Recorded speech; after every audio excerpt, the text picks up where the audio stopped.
Colorado High School Activities Association football is on 1010 KSIR and on the World Wide Web at KSIR.com. Tonight from Sterling High School, it's a Patriot League clash as the visiting Brush Bead Diggers take on the Sterling Tigers along with Dave Uhrig. I'm John Beltran with the Bead Diggers 2-1 in the league, 5-2 overall. Sterling is 3-0 in Patriot League play and 6-1 on the season. Dave, this should be a good one. These teams appear to be evenly matched based on what they've done so far this year. Right, going against a lot of the common opponents, some of the same score spreads. But keep in mind, these guys have played against each other since they were in 7th and 8th grade, and I know there's been a lot of battles. One of the key battles tonight's going to be on that line of scrimmage. Sterling's got two guys up there that are 300 pounds plus. Starting out there on offense, you're for sure going to see them on the defensive line as well. So the Diggers, if they're going to run the ball, they're going to have to do some blocking. Opening kickoff tonight is brought to you by Buildings by Design, the experience to complete your project from start to finish. Get the quality you deserve in your building by starting your build project right. Start with Buildings by Design. And Sterling in their home blacks, coached by Rob Busmente. Todd Tonch is an assistant along with Aaron Ettinger, Vance Louie, Josh Mayhew, Mike Busmente, Casey Craddock, Dave Alvarez, and Jeff Brown. The Bead Diggers in their road whites, coached by Reed Call, assisted by Dusty Quick, Aaron Quinlan, Travis Lefevre, Arturo Matos Garcia, Jeff Chasau, Kent Call, and Rick Call also in on that staff. Deep kick to about the 8-yard line. Very dim here to the 25, running to the outside. Excellent open field tackle by Colin Cole. Returned over there by Isaac Harris, only a freshman. And Sterling will have the football at about the 24-yard line, and that's a good special teams play. If not, that could have been a lot more, Dave, than just the 24-yard or 23, whatever they're going to set the ball at. Absolutely, and Colin's always good for those open field tackles. He's not afraid to shoot in there on that single leg and hold on. He makes some nice low tackles. 1st and 10 for Sterling at their own 23-yard line. This could be for second place in the Patriot League, even though Sterling has thoughts of winning this thing. They have Platte Valley next week. Mike Mitchek is the quarterback out of the gun from the 23. And there's the give up the middle across the 25 towards the 28-yard line. That might have been Connor Alsop as the quarterback. Nonetheless, Austin Burkholder, who scored a touchdown last week, a junior, is able to gain 5 yards. Raymond Miller around the football, 2nd down and about 5 to go for Sterling at their own 28-yard line. Again, out of the gun. Yeah, no, that's Mitchek back there. Man in motion to the right. And there is the give. Right side across the 30 to the 31. Burkholder again. Aaron Garcilaso makes the tackle for the Bead Diggers. It's a gain of 3, 3rd down and a long 2 just shy of the 31. Yeah, identical play there. Mitchek does a good job of leaving the ball in Burkholder's belly before he finally finishes that handoff and forces our defensive ends to stay honest and stay home in case he keeps it and runs around the end with it. And the Sterling team likes to throw 29 pass attempts last week. The Bead Diggers are not a throwing team. 3rd down and a long 2 for the 31 out of the gun. There's the give left side. 1st down for Burkholder, breaking a tackle into the secondary across the 40 to the 44. Ben Brown makes the tackle, but it's a gain of 13 and a Sterling Tiger 1st down. Exact same play again as the first two, just to the other side. And caught the Diggers expecting pass, I think. When you're shopping for new appliances, shop the best appliance store in Fort Morgan, B&B Appliance, with a full and complete line of Whirlpool appliances. B&B Appliance in downtown Fort Morgan. They'll mark it at the 43, 1st and 10. Direct snap, there's Burkholder, handoff left side across the 45. He lowers his shoulder and drives to the 49, picking up 6 yards. And the tackle is made by Tristan Volk. 2nd down and 4, and the Bead Digger defense has got to do a little bit of a better job, Dave, of stopping that very effective Sterling rushing attack. Right. Keep in mind they got some really big offensive linemen. Diggers are going to have to stay lower if they're going to win those battles, being smaller players. Their biggest guy is their right tackle. He's at 325 pounds. We'll call it 2nd down and about 4, just shy of the 49. Man in motion to the left. Quarterback keeper up the middle. Mitchek a 1st down into the secondary across the 40 to the 39. It's a gain of 13 yards as Clay Shaver make it 12. Shaver makes the tackle, but another Sterling 1st down. They're 2nd in the last 3 plays. Yep, so going with that same look, this time the quarterback just pulled it out of the belly and kept it. Ran with it a lot like Russell Wilson would. 1st and 10 for the Tigers, moving quickly at the Bead Digger 39.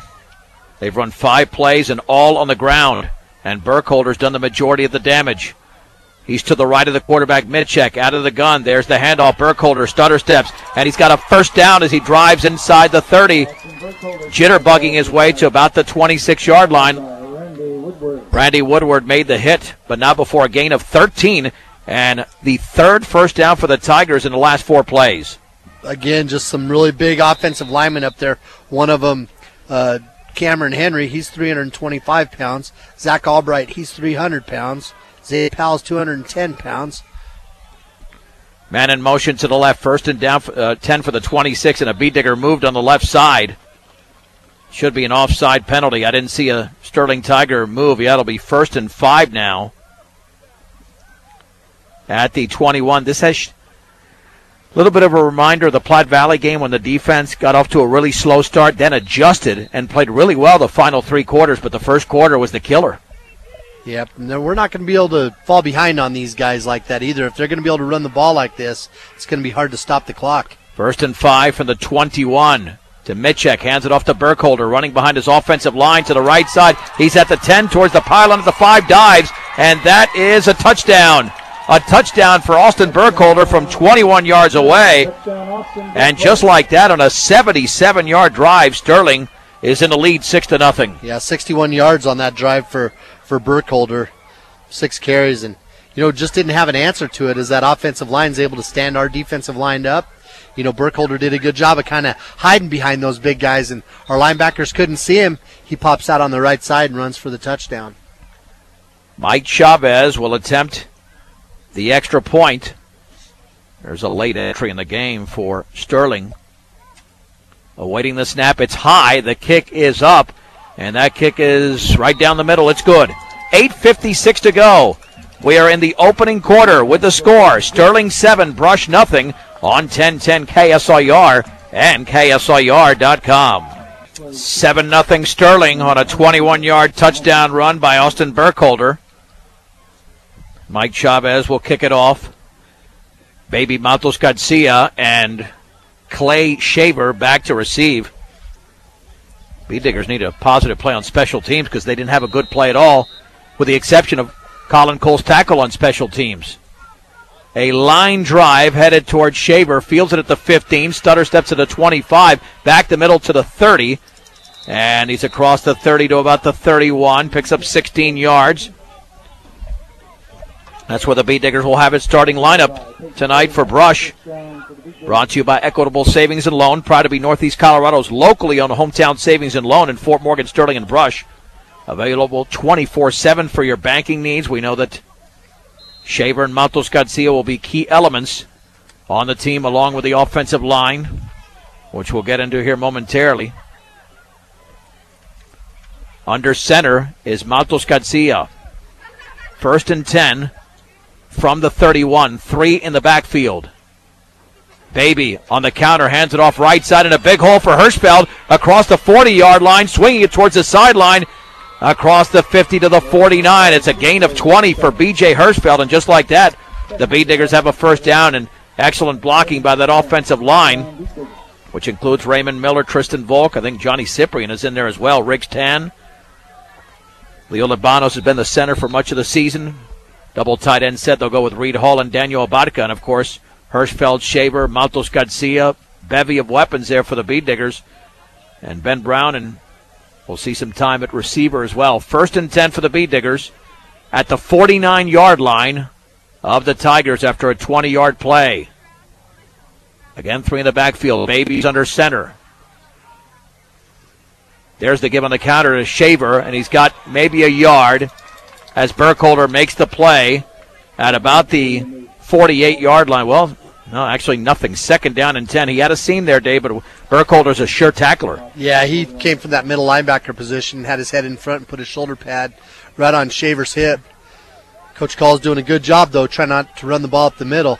We predicted that big guy would be there, and Cameron Henry, 325 pounds of truckload to push out of the way in the middle. It's going to be tough going in that A-gap. 2nd down and 10 for the 49. Sterling with a 7-0 lead on a 21-yard run by Austin Burkholder. Hirschfeld is in motion to the right. Matos Garcia is going to hand it off to Shaver. He spins to the 48. That looked like an awkward handoff. I don't know from this vantage point it wasn't smooth whatsoever as Peyton Kloberdance, a junior at 5'11", 175, made the hit. 3rd down and 9 to go for the Beat Diggers. Yeah, the Diggers tried to go with more of an inside handoff as they had Maltos Garcia spin around before he handed the ball off. It just didn't fool any of the Sterling Tigers. Took a long time for him to get the ball.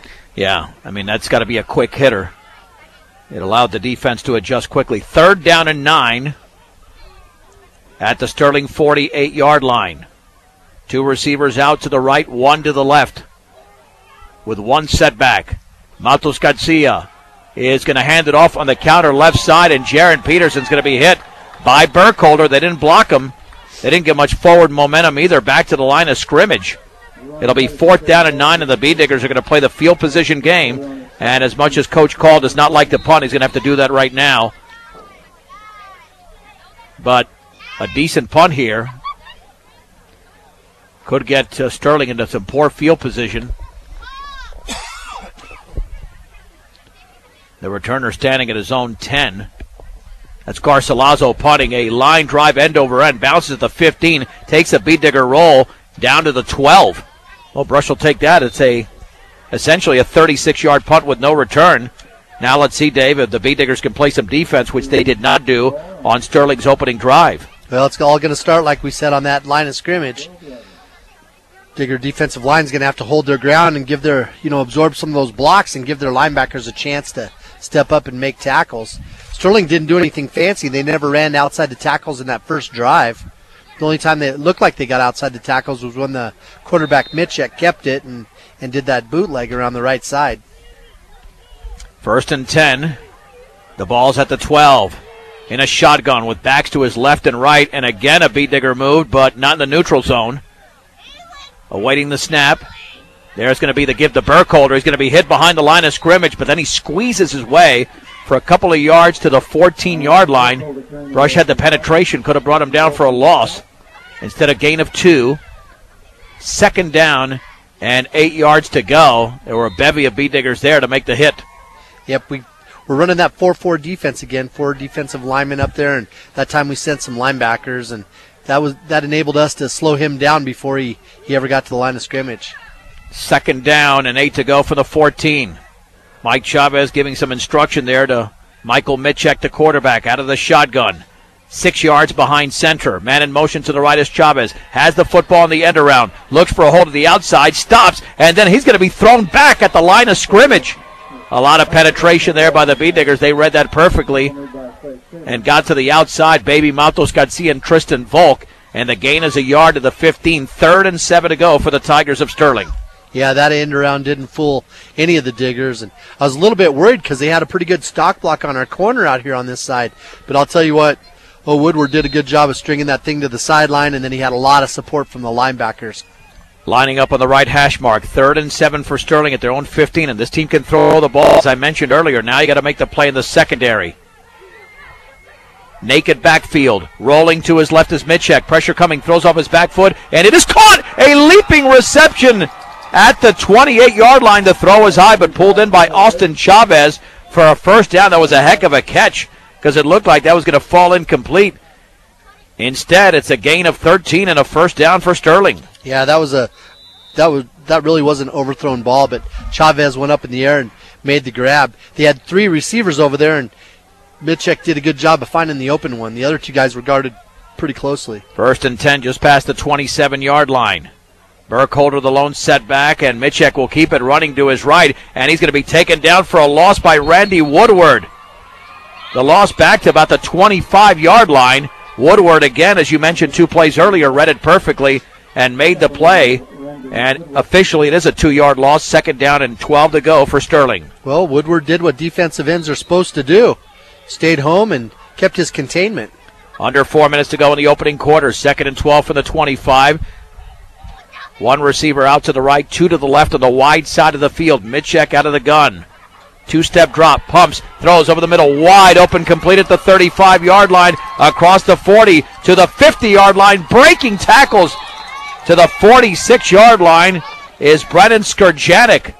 I mean, he was so open there, there's no way the Beat Diggers could have made the play. And, well, they're going to say it was Kloberdance. It's a gain of 28. Braden Cloberdance. Gain of 28 there and a first down for Sterling. And again, that was a huge concern coming into this game. How would the Brush pass defense do? And the first one, not so good, the first couple. 1st and 10 for the Beet Digger 47. They give to Burkholder. He's got a big hole across the 45, running left to the 40, inside the 40 to the 38-yard line. It's a gain of 9. The hit was made by Tristan Volk. It'll be 2nd down, and we'll call it a short 2. Sterling's doing a good job of mixing it up, and the Diggers are on their heels a little bit. Those 2 passes they caught us, it looked like we were in a cover 3 maybe, especially on that post pattern that Cloberdance caught. He went about 7 yards down the field and then ran that 45-degree angle over the middle of the field right at our free safety and just wide open. 2nd down and about 2. Inside the 39, out of the gun. There's the handoff, running left, a first down, spinning to the 36-yard line was Peyton Cloberdance. But again, man, Sterling is racking up the first downs. They've already got 6 in 2 drives, and this drive started at their own 12-yard line. And again, a gain of 3 for Peyton Cloberdance. Yep, Sterling just methodically pounding that football right at the middle of our defensive line. 1st and 10 for the Tigers at the Beet Digger 36-yard line, leading 7-0, 2.5 to go in the opening quarter. There's the give once again to the same back, and a gain of about 2. Running off left tackle was Peyton Cloberdance, who's a junior. Nice hit over there. Volk was in on the play. Hirschfeld and Jaron Peterson around the football as well. 2nd down and 8 to go, but Brush has got to come up with a big play on 3rd down because, boy, that 3rd and 7, well, that pass completion, that changed the field position altogether. Right. We need to get that pick, but for that to happen, we got to have some pressure on Mitchek. If we can't get there in the middle, we got to get some pressure from our defensive ends. 2nd and 8 from the 34-yard line of Brush, and that probably is against Sterling. Baby Matos Garcia is indicating illegal procedure, false start. Yeah, if you could just get through the first half. I mean, Reed Call knows how to make halftime adjustments.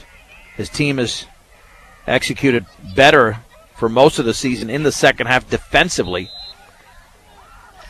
But now you got to get it done. And this is a lightning fast first quarter. 2nd down.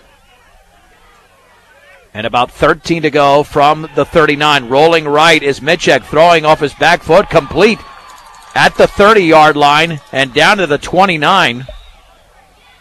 That should be Skurjanik. Yeah, I think Skurjanik, Dave, caught the other one. They said it was Cloberdance. I think he caught that 28-yarder earlier because I saw a 12. Nonetheless, it's a gain of 9. I'd give Cloberdance or Skurjanik the first catch as well. They said the other guy in the booth, Cloberdance, but it was Skurjanik who's caught those last 2. All right. 3rd down and 4 for Sterling. Could be 4-down territory at the Beet Digger 30-yard line. Inside of a minute to go. And there's the handoff to Burkholder. 1st down. He's into the clear at the 15, up the left side to the 10, to the 5, and he scores again. Touchdown for Austin Burkholder, 30 yards away. He scores for the 2nd time in the opening quarter. And Sterling now leads by a count of 13-0. Now that put him over the century mark, 102 yards on 9 carries. You know, on that play, it's too bad we did have pressure in the backfield. Our guys just ran right past him. That was the problem. Now the attempt by Chavez, and the extra point is a line drive that is off to the left. So we'll keep it right here since we're inside of a minute to go. And the Beet Diggers now trail 13-0, but there has to be major concern on that Brush sideline. Yeah, you know, they just seem a little flat. Not like the Sterling players are jumping up, down all over the place, but you see the Diggers kind of, you know, just walking around out there. It doesn't seem like they're playing with a whole lot of excitement. Well, again, they just have to survive. If they can survive this first half.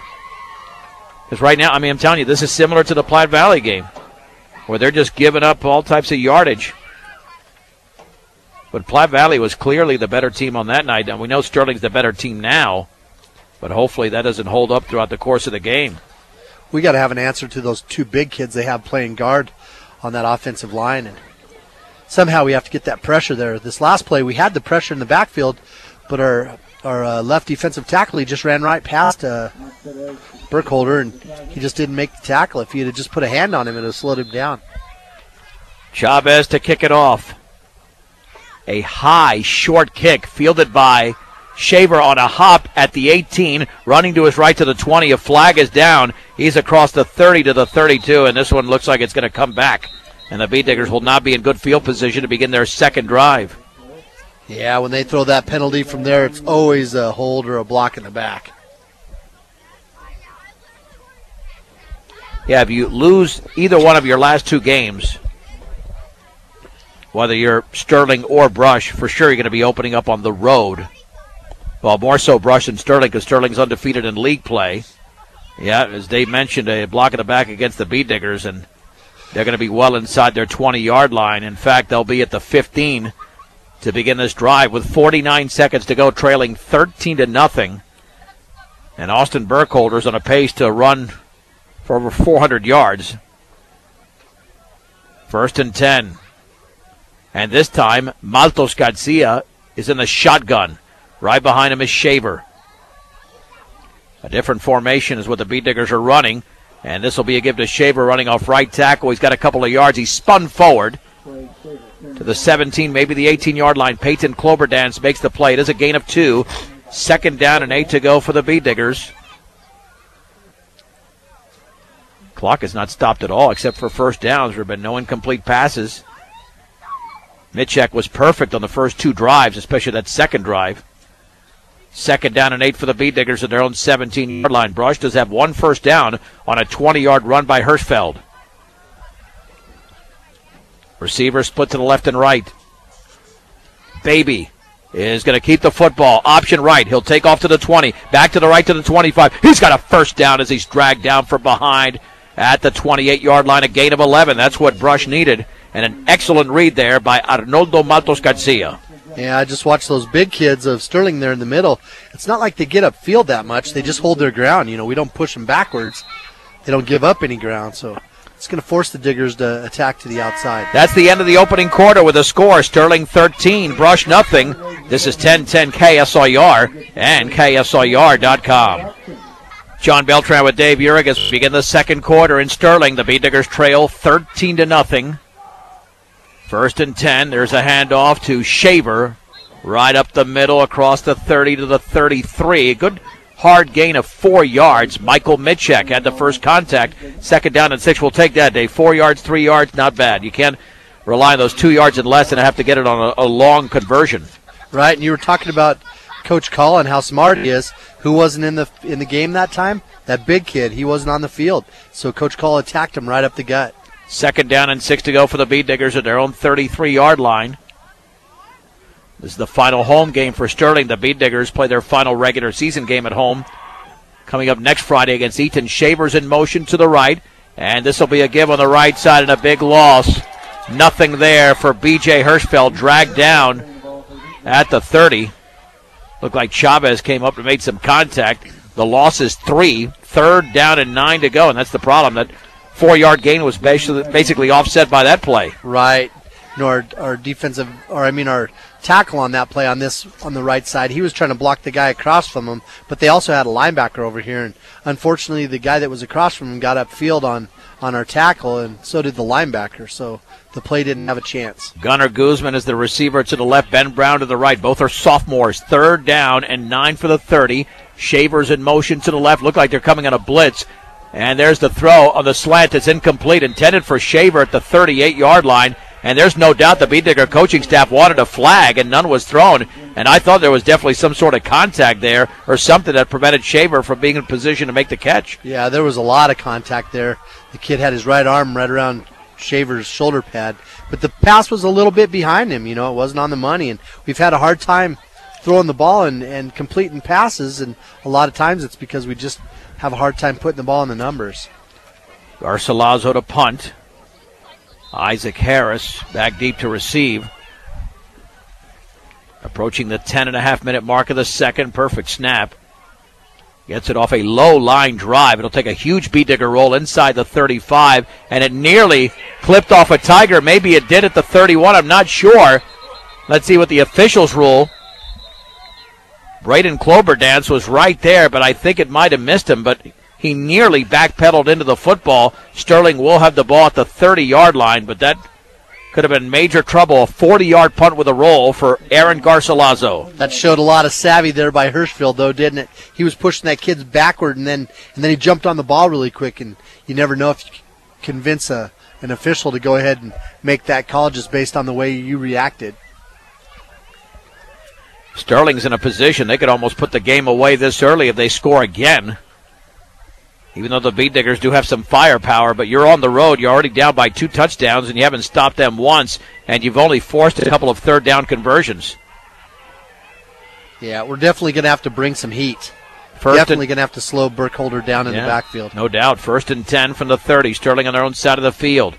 Man in motion to the right. Mitchek's going to hand it off to Burkholder, running behind a blocker to his right. Then he's swallowed up after a gain of about 1. Baby Maltos Garcia and Reed Hall, along with Randy Woodward, in on the hit. 2nd down, and they're going to give him an advance of 2 yards. They do 2nd down and 8 to go for Sterling. Again, we're in that 4-4 defense, and we didn't send any linebackers, but our linebackers stepped up. You watch them, as soon as the ball was snapped, they kind of stepped up into their gaps and tried to read where the ball was. 2nd and 8 from the 32-yard line.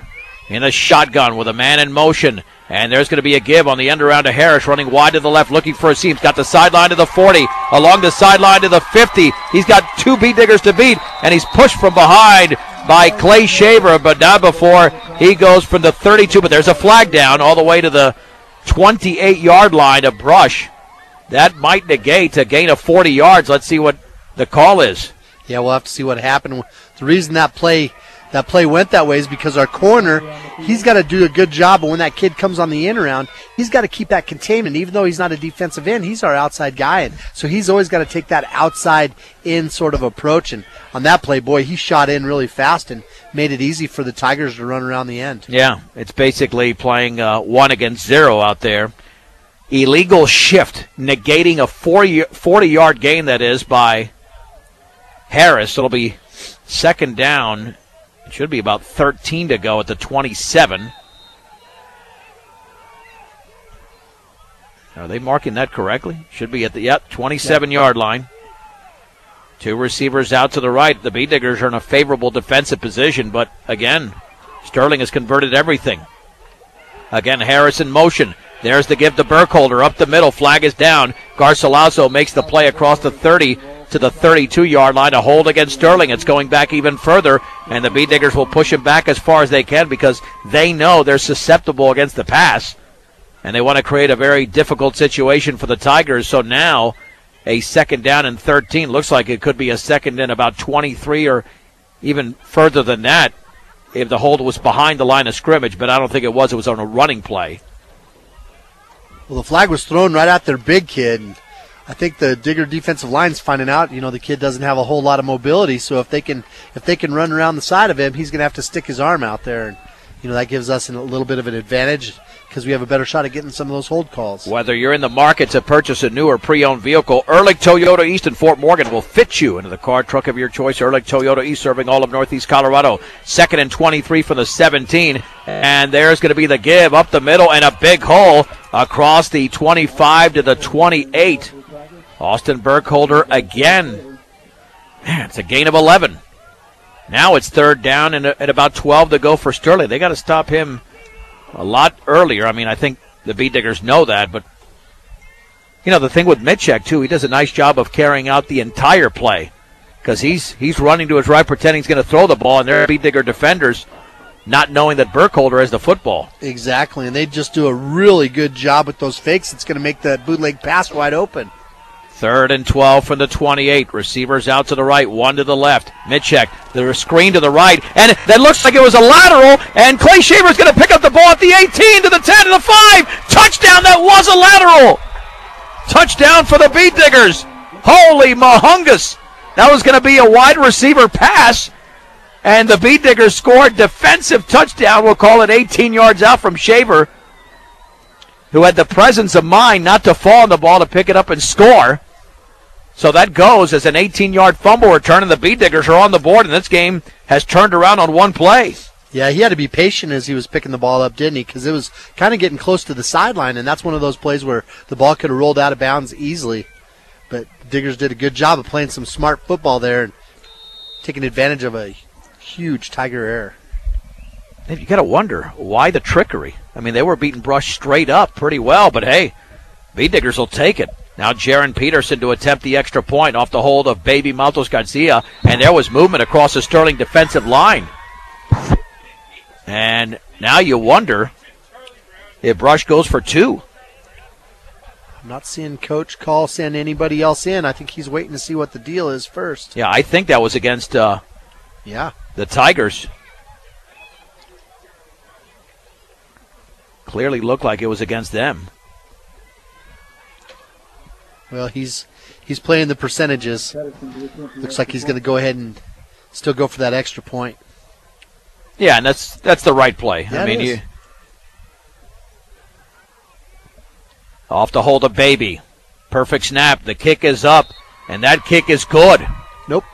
Oh, it's off to the left. Excuse me. I thought it was inside the upright. It's Sterling 13. Sterling 13, Brush 6 with 8:17 to go in the second right here on 1010 KSIR and KSIR.com. An 18-yard fumble return by Clay Shaver, and the Bee Diggers are back in the game. The official score is 13-6 as the conversion was missed. Garcilaso with a kick right down the middle, fielded at the 15, with speed to burn across the 25 and down right there to 28-yard line as the Bee Diggers special teams was there to make the tackle.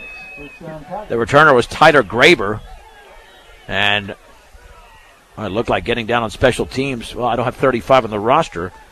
I mean, they've changed the roster around a little bit. Let's see if that updated on... Ricky Mendez, a 5'10", 145-pound sophomore.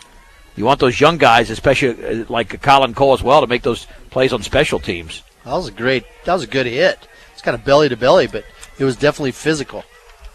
That's what the Bee Diggers need. 1st and 10 for Sterling at their own 28-yard line. Now leading by just 7 with 8:11 to go in the second. And Mitchek will keep it himself right up the middle, and he dives to the 30. Bee Diggers are right there to make the play, and B.J. Hirschfeld and Reed Hall, 2nd down and 8. That's the way you play defense. Yep, they did. Reed Hall definitely stepped in there, and from his defensive end, he has to take that outside sort of charge, but as soon as Mitchek took it up inside, he kind of lunged and dove and made the tackle.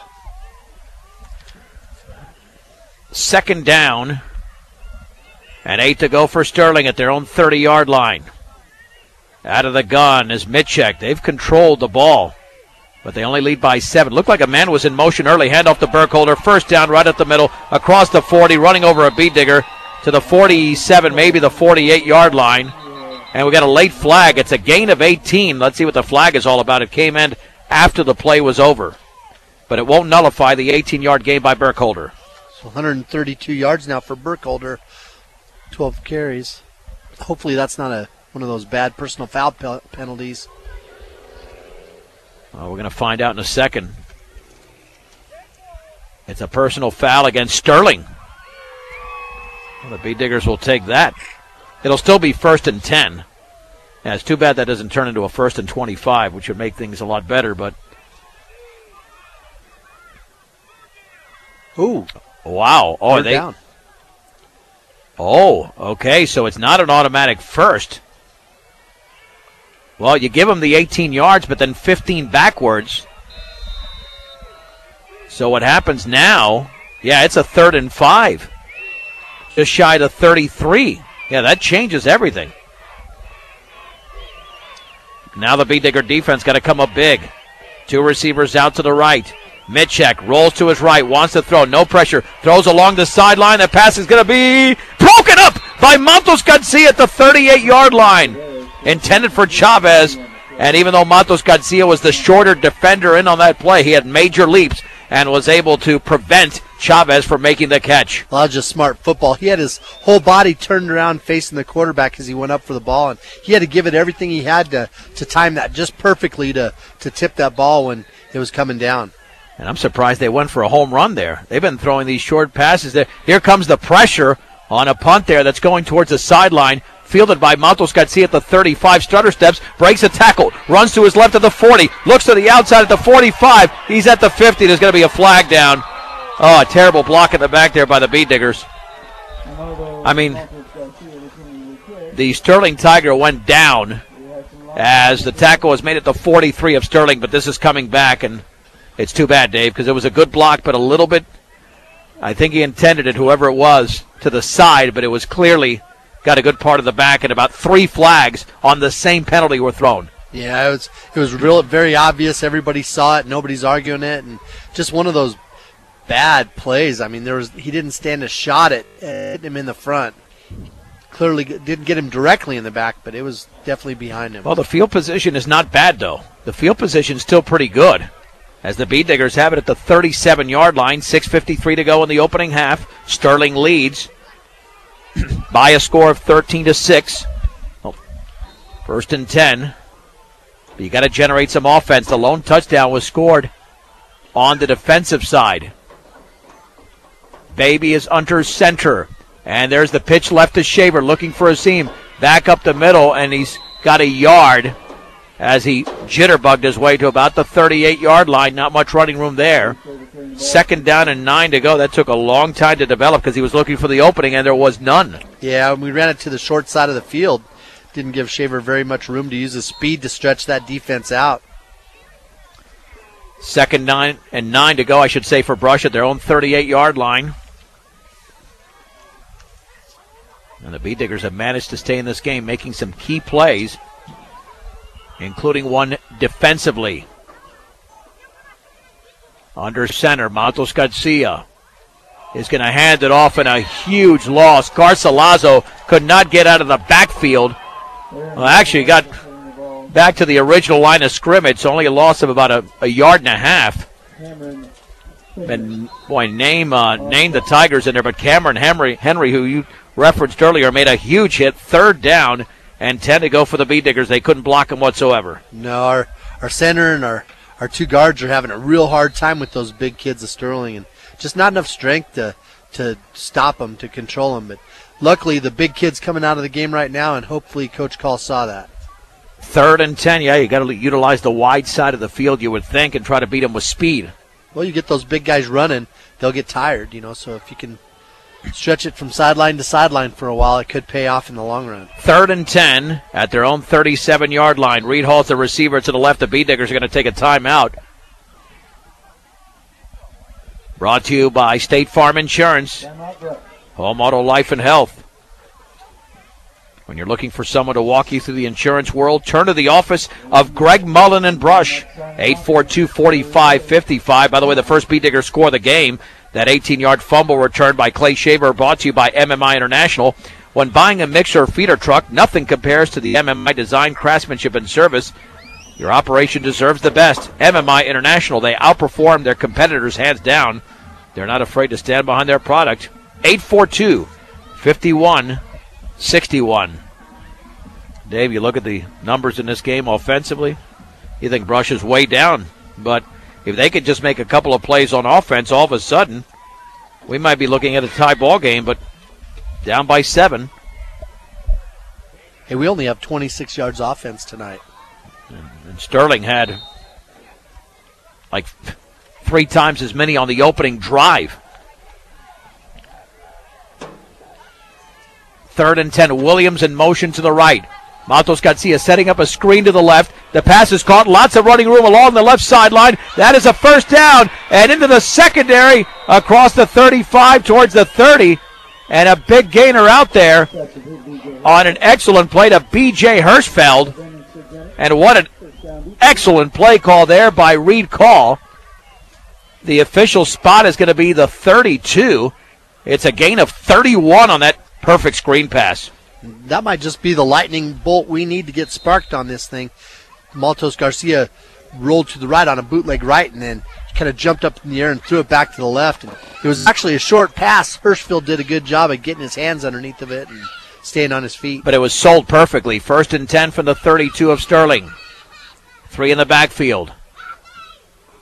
Baby's going to hand it off on the counter to Shaver, running to his left across the 30, and he backs his way towards the 25. That's an excellent run there by Clay Shaver. And the gain is going to be, we'll call it 6 to the 26.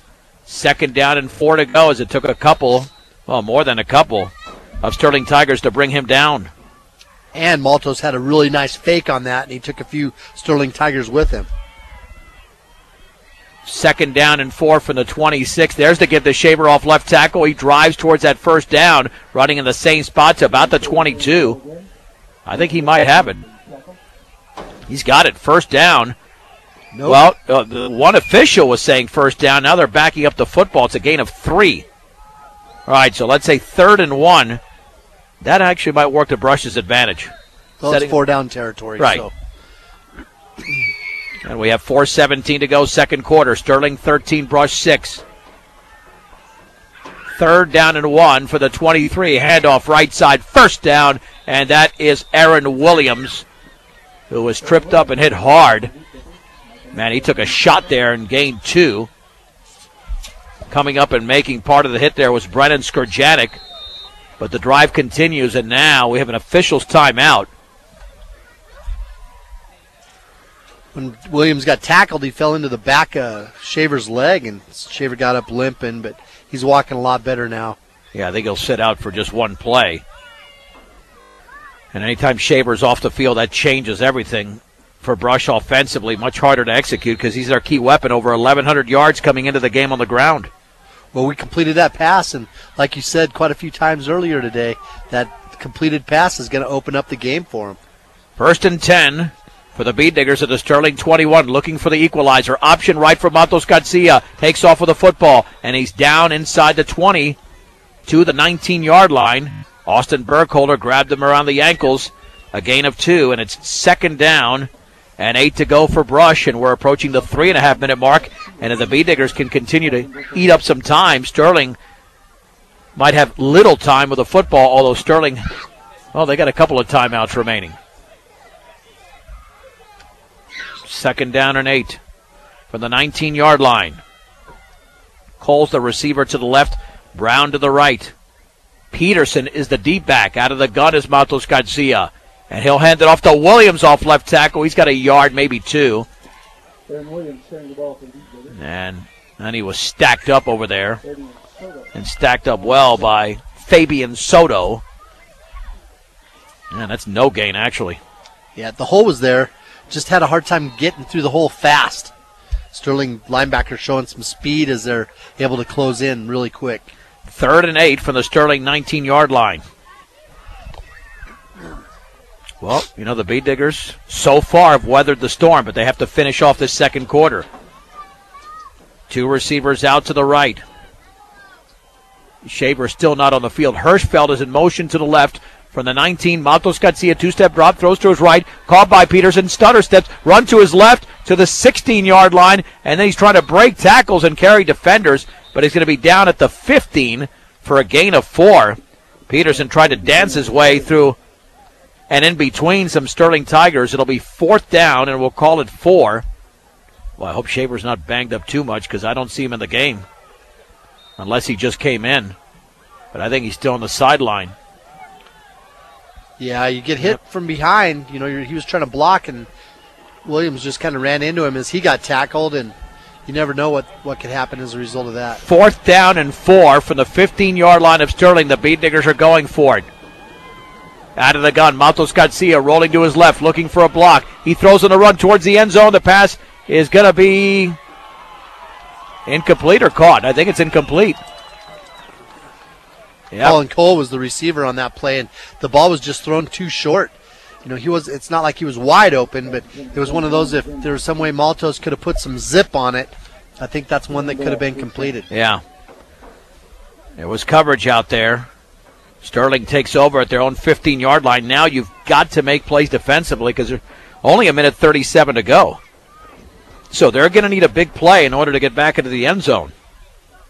And remember, Brush receives the second half kickoff. See Shaver's back out on the field now. One sock up, one sock down. Might be a ankle injury. 1st and 10 for Sterling at their own 15-yard line. Yeah, you make 3 or 4 plays here, you're set. And you can take that 13-6 deficit into halftime. Mitchick out of the shotgun. B-Diggers realigning on defense, and we do have a flag. And that's going to be, illegal substitution? I think they had too many guys on the Sterling. Yeah, 12 on the field. I was very impressed with Sterling in the first quarter, but they have made some ridiculous mistakes here in the second. You know, I tell you, all these years we've gone against Sterling, it's usual. It happens down here a lot, where they're just killing us, and then they start self-destructing. So let's hope it keeps happening this way. 1st and 15 for Sterling at their own 10-yard line. The B-Diggers have come up with the only turnover of the game, an 18-yard fumble return for a score by Clay Shaver. Mitchick in the shotgun. Is back to throw. Pressure coming up the left sideline. That could be picked off. It's tipped away. That would have been picked off by Peterson. It was Harris, the receiver, who tipped it away, because if he doesn't, Peterson is waiting for like a center fielder. It's 2nd and 15. Yeah, I don't even know if Peterson saw Harris coming, so that was one of those two. If Harris could have got underneath of it and kept it for himself, I don't know if Peterson would have been able to make a play on it. So he's going to have to really get aware of where those receivers are when that ball's coming around. 2nd and 15 for Sterling at their own 10-yard line. Again, leading by 7. 2 receivers out to the left, 1 to the right. 1 setback. In motion is Harris to the right. And there's the give on the left side. I'm not sure. I don't think that's Burkholder, or is it? Yep, it is. Burkholder across the 15 towards the 17. The gain is about, that's a good 6 yards to the 16, and Brush is going to call a timeout. 156 yards for Burkholder in this first half. It'll be 3rd and 9 for the 16. Second Brush timeout brought to you by State Farm Insurance and Greg Mullen, 842-4555. Yeah, you might as well force Sterling to get a first down, and then if they get a first down, you don't call any more timeouts, and Sterling would have to be the one to call timeouts.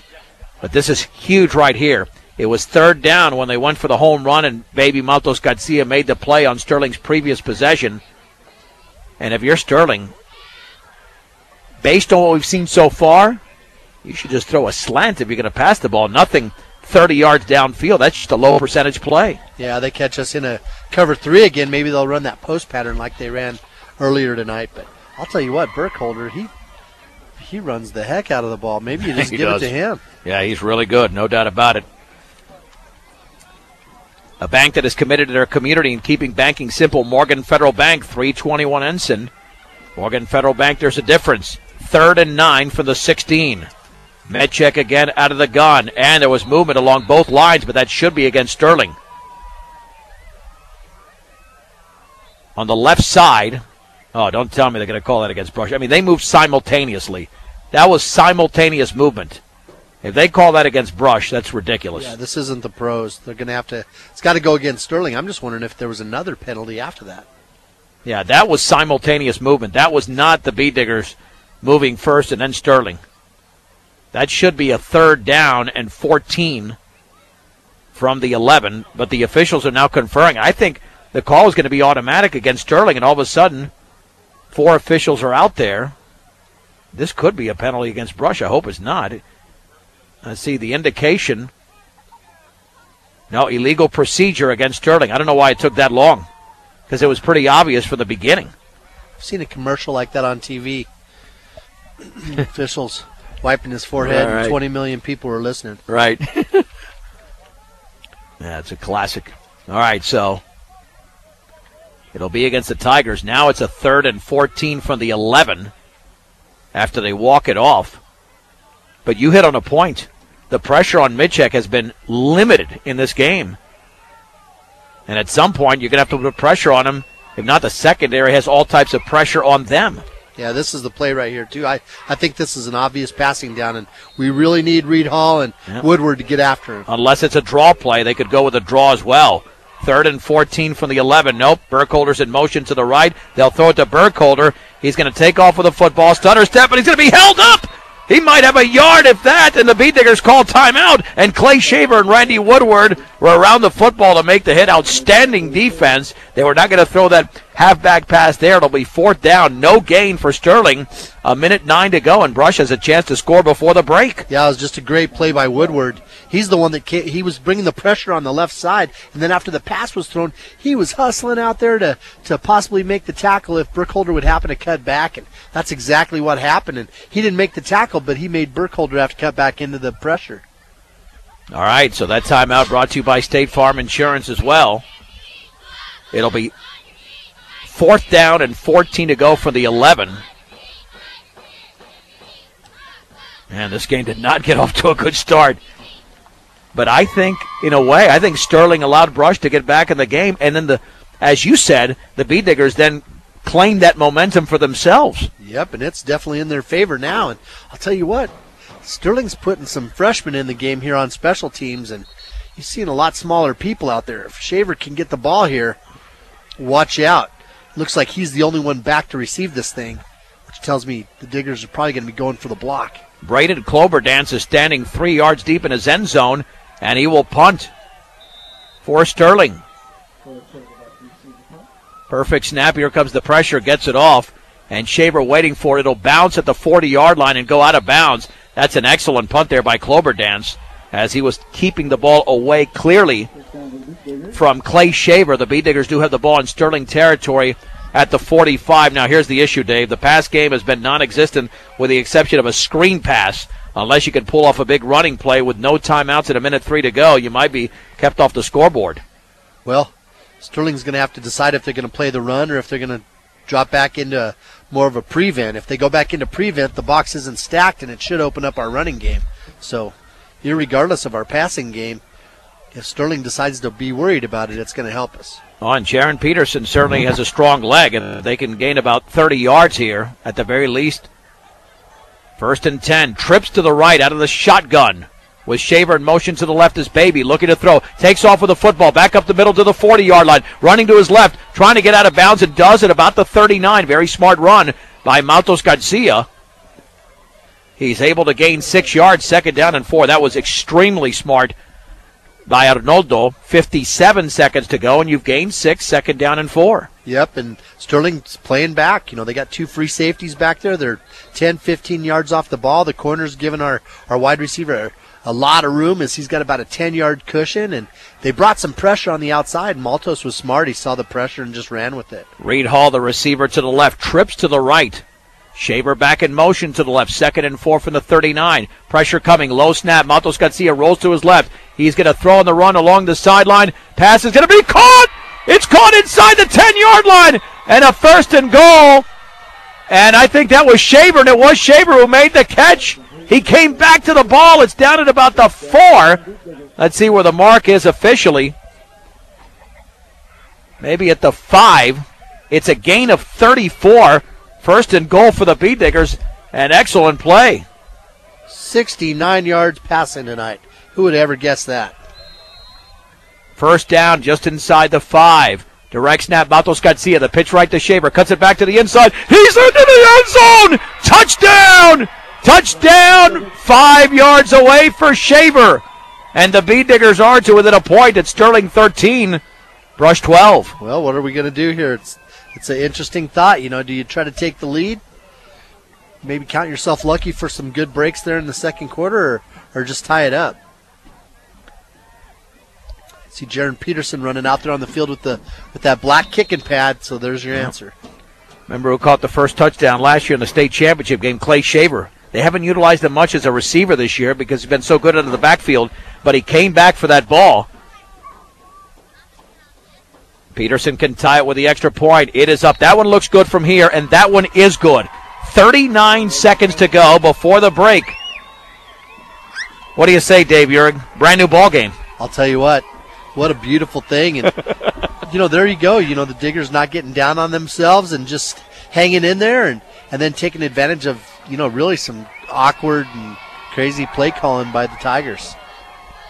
Yeah, because Brush was really in a hole. I mentioned earlier that they were in a position with the way Sterling was going that if they scored again, They were going to put the Beet Diggers in a terrible position. But now, all of a sudden, we're looking at a 13-13 game with 39 seconds to go. Now you just make the play on special teams, and that Brush crowd has come alive. The kids are alive, jumping up and down. Boy, they were cheering when they saw that thing caught. All the players were hustling down to all the way down to the 20-yard line on the sideline. Garcilaso to kick it off. You're right. Garcilaso runs up to the football. It's a short kick. It'll be fielded at the 22, right up the middle of the 35. There's a seam across the 40 to the 50. And I believe, let's see if that was, I don't know if that was Chavez. No, I don't think it was. It was Peyton Cloberdance. Well, Sterling's got a shot here. They've got one timeout remaining. Well, no, they should have a couple of timeouts remaining. Oh, they got three. Okay, I was looking at the wrong number. 3 timeouts remaining with 33 seconds to go, and the ball is at the Beet Digger 49. So now Brush has got to make a play on defense. Big 6'2", 5'11" wide receivers going against our 5'9", 5'10" defensive backs. Out of the gun, Mitchek, 1st and 10 for the 49. Rolling to his right, Woodward coming with pressure, throwing over the middle. The pass is complete. First down inside the 40 to the 36-yard line. Austin Chavez makes the catch. It's going to be a gain of 12. We'll give him the 37. 1st and 10 for Sterling. Clock stops for the movement of the chains. 27 seconds to go. This could change the momentum of the game, but Sterling's going to call their first timeout, so they should have 2 remaining. Got to make just one play. It might just be one play you got to make. With 27 seconds to go, I mean, I would think you can run no more than 4 plays, maybe 5 if you got a quick play and you call a timeout. But I would think no more than 4 plays, unless you've got incomplete pass after incomplete pass. Well, the Digger defensive backs have to be aware of those main receivers. Skurjanik's one of them. Chavez is one of them. Cloberdance was thrown to. And then you also got to know where Burkholder is all the time. But if you're a kid that's got one of those guys lined up across from you, you got to be on top of your game. 1st and 10 for the Tigers at the Beet Digger 37-yard line. Sterling led 13-0, but the Beet Diggers have scored the last 13 points of the game, with both touchdowns coming from their senior star, Clay Shaver. From the 37, Mitchek out of the gun. In motion to the right is Burkholder. Rolling to his right is Mitchek, throwing along the sideline, and he bounced that in because Shaver would have picked it off had it actually traveled towards the receiver, Brennan Skurjanik. Only 4 seconds went off the clock there. 2nd down and 10. Yeah, if you could throw towards Shaver's side, you feel good about that. Tell you what, Randy Woodward took advantage of the one step he had, and he really pasted Mitchek right after he threw the ball. Trips to the left, one receiver to the right. And there was movement. The Beet Diggers moved. Now, the Beet Diggers are pointing towards Sterling. I don't think Brush was in the neutral zone, Dave. From my vantage point, I don't think they ever got into the line of scrimmage either. Let's see. This might go against Sterling. Yeah, they're going to walk backwards, illegal procedure. Oh, we'll take it. We will take it. That's just what the doctor ordered. And our defensive line, boy, they got to be on top of their game. They can't be listening to Mitchek trying to draw them off sides. On 2nd down and 15 from the 42-yard line. Again, 23 seconds to go before halftime. Deadlocked at 13.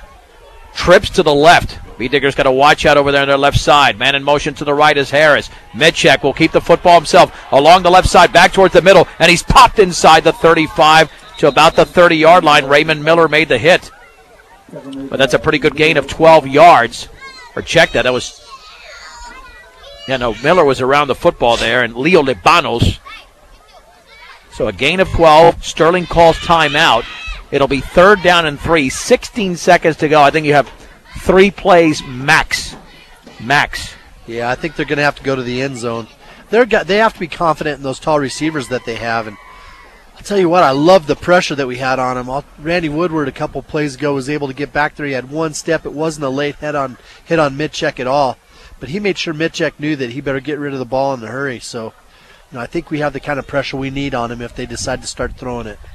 This is 1010 KSIR, Brush, Fort Morgan, Greeley, and on the web at KSIR.com with 16 seconds to go before halftime. Sterling and Brush are tied at 13. It'll be 3rd down and 3 from the 30. If they get a first down, the clock will stop for the movement of the change. Yeah, there's a big disadvantage size-wise with Matos Garcia covering that Sterling receiver.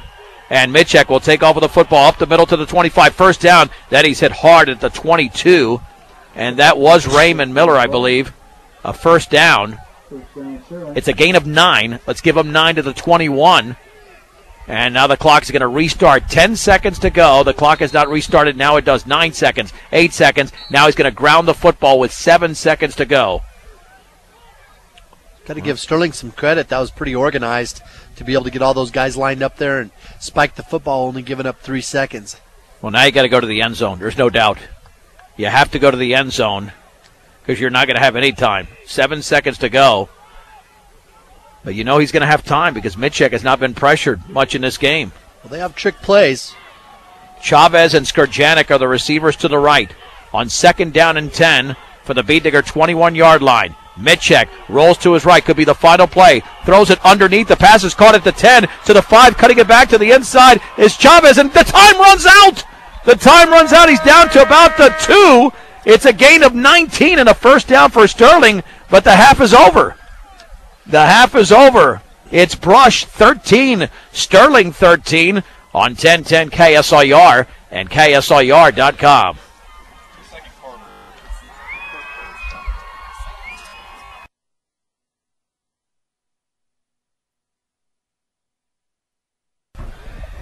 John Beltran with Dave Uhrig, back from Sterling High School, where the Beet Diggers and Sterling Tigers are deadlocked at 13 as we head to the 3rd quarter. In a game that has featured 2 touchdowns by Austin Burkholder on the ground, and then a defensive touchdown, as well as a rushing touchdown by Brush's Clay Shaver. But I think his most impressive play of the game was that 34-yard catch on the throw by Matos Garcia, which was slightly underthrown. And I don't say that as a knock by Arnoldo because the underthrow allowed Shaver to come back and have those Sterling defenders almost overrun the play a little bit, and that made the whole difference because if that play doesn't happen, Dave, Brush is down by 7. Exactly. You know, that underthrow allowed Shaver to be able to get his big body in front of a smaller cornerback. So Shaver was able to kind of blind that guy and shield him from the ball, and you know, it just worked out. Sometimes things are just meant to be, and right now, you know, since the 2nd quarter started, everything's just fallen in Brush's direction. The best public address announcer in the business, Paul Acosta, listening to us from North Carolina, so a big shout-out to the Schwami. Got to listen to him with the NFL season. He's solid on those predictions, and I'm sure he has the prediction the Beet Diggers are going to continue this momentum and take it to the Tigers here in the second half with a game deadlocked at 13. Brush will receive the 3rd quarter kickoff with Baby and Shaver back to receive.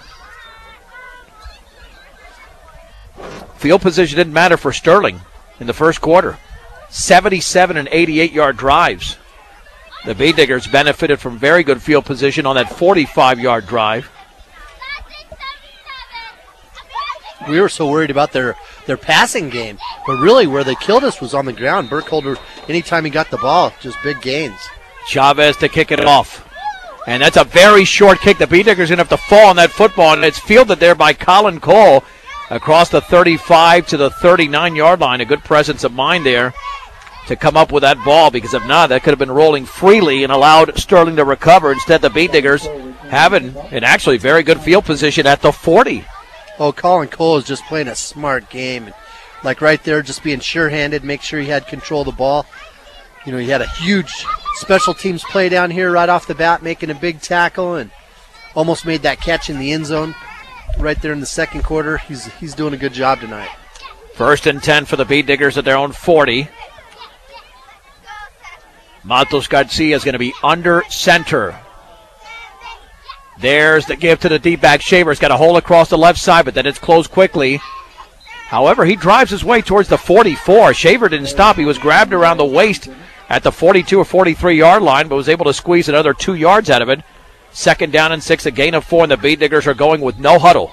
We haven't seen that for a couple of weeks. They look over to the sideline for play instructions. They want to keep that Sterling defense on their toes. 2nd down and 6 from their own 44-yard line. Baby will hand it off to Shaver, stutter stepping, and then he's hit right there at the line of scrimmage. Burkholder was in on the play along with, another one of those big defensive linemen. And that time it was Evan Capps, 5'11", 275, no gain. 3rd and 6 to go for Brush, and this time they are operating out of the huddle. Yep, they really needed to pick up a few yards on that one, make this 3rd and short. But, Coach has been throwing the football. Let's see if he's got some confidence to do it again. 3rd and 6 for the Bead Diggers at their own 44, and a 13-13 game here early in the 3rd from Sterling. Matos Garcia on the bootleg right, looking for a block to the 45-yard line, then he's down. He was trying to run behind Shaver, but he only got a yard. And again, the Tigers were there to make the play on the left side of their line. It'll be 4th down and 5, and the Bead Diggers will have to punt. Yeah, Mitchek did a good job on that tackle. He just flew in there and hit Maltos right in the ankles. Thought Maltos was going to be able to cut it upfield. He had a block. Thought he was going to be able to make that cut, but Sterling's just doing a good job defensively of closing in really fast. Isaac Harris back deep to receive. Garcilaso will punt for Brush, standing at his own 30-yard line. Snap off to the right. Garcilaso has it. Low line drive, and that's going to bounce inside the 30-yard line towards the 25 and down to the 24. Let me tell you, he's barely getting that ball in the air, but it's working out very well for Brush because Sterling has not been able to return it. So even though it doesn't look pretty from this vantage point, it's getting the job done. Well, he's lucky. Sterling's lucky that it's not hitting any of their guys in the back of the head. That ball never got more than about 5 feet off the ground. Exactly. 1st and 10 for Sterling at their own 24-yard line. Yeah, that punt went for 30 yards, but no return. With 9:58 to go in the 3rd. Now let's see if they let Burkholder run the ball some more, which he was very effective at doing in the opening quarter. Out of the shotgun is Michael Mitchek. And there's the give to Burkholder right up the middle, but he's going to be held up for a short gain as he drags his body across the 25, maybe to the 26. It's a gain of 2, 2nd down and 8. There were a bunch of Bead Diggers in on the play in the middle of the defense. You got to believe the Diggers were thinking he was going to get the ball, too. They were probably zeroed in on him. I imagine his number was the main topic of conversation at halftime. No doubt about it. 2nd down and 8 from the 26-yard line. 2 receivers split out each side. Mitchek with Burkholder to his right, awaits the snap out of the gun. Man in motion to the right. High snap, hand off to Burkholder, having trouble getting out of the backfield. Now he does, and he stumbles across the 30 to the 35. Had there been one Bead Digger there, they would have held him down for no gain. Instead, it's a pickup of 10. Yeah, just seems like guys are kind of not flowing to the ball. But I think part of that's because Mitchek's doing a good job of making those fakes, and I think he's taking a few Diggers with him as he rolls out to the right side. 1st and 10 for Sterling at their own 36-yard line. Again, Burkholder's the lone setback. Looking over to the sideline for play instructions, awaiting the snap out of the shotgun. And there's the handoff to Burkholder, running right across the 40. Has the sideline to the 50 with 1 to beat. Cuts it back to the inside to the 30. Peterson brings him down at the 25-yard line. 1st down for the Sterling Tigers. Another big run there, and that one went for 39 yards for Austin Burkholder. 207 yards now for Burkholder. Just not good tackling there by the Diggers. No, because he ran past a few defenders who had a shot to make the play. 1st and 10. Sterling looking to reclaim the lead, tied at 13 with 8:35 to go in the 3rd. Chavez is in motion to the right, high snap. There's the handoff at a big hole up the middle to the 15-yard line, spinning inside the 15 towards the 10. And that one is Peyton Cloberdance. It's 1st down again. They'll backtrack the football to the 12, a gain of 13. But in the last 3 plays, Sterling has gained a total of 62 yards. And now they place it at the 11. Nonetheless, 1st down. Now the Bead Diggers got to make a play on defense because this is looking very similar to what we saw on the opening 2 drives of the game. Well, they're just doing such a good job with the fakes, that read option, and I don't think they're really reading anything or having any options. I think it's predetermined. But 1st and 10 for the 11. Mitchek out of the gun. Has the football and now rolls to his right. He stopped for a second, cuts it back to the inside, and then the ball is fumbled, and the Beat Diggers have it! Incredibly enough, Brush has come up with a turnover at the 11-yard line. And is that Raymond Miller? I'm not sure who got up. I see Raymond Miller or Aaron Williams, one of those two, getting up off the pile to recover the fumble. And Brush has come up with a big play. That was a very odd play because Mitchek stopped as if the play was ruled dead, but that was a design play. And then it's fumbled, and Brush takes over at their own 11, and they've come up with 2 critical turnovers in the game. Yeah, that was crazy. Like you said, Mitchek just stopped and kind of stood still for a minute, was looking around like the whistle blew. The Diggers didn't stop, though, and they were able to knock the ball out of his hands. 1st and 10 for the 11. Now you need a first down just to get out of this jam. Back in your own territory. There's the give left side to Shaver. He's got very little to about the 12, maybe the 13. The gain is going to be, the gain's about 1. 2nd down and 9. Tough night for Shaver in terms of yards from scrimmage, but he's contributed in many other areas. He did score a touchdown on the ground. Call it 2nd and 9, just shy of the 13-yard line. The official spot after the fumble was the 12, not the 11. Baby's under center. What can the Beat Diggers pull out of the hat here? Because they haven't generated any offense so far in the third. Matos Garcia rolling to his right, throws underneath. The pass is caught, and across the 20-yard line, still going. And that's going to be a first down along the sideline in front of the Sterling bench to B.J. Hirschfeld, who's come up with 2 receptions, and that one earned him 10 yards. So 80 yards now passing for Matos Garcia, completing 4 of 6.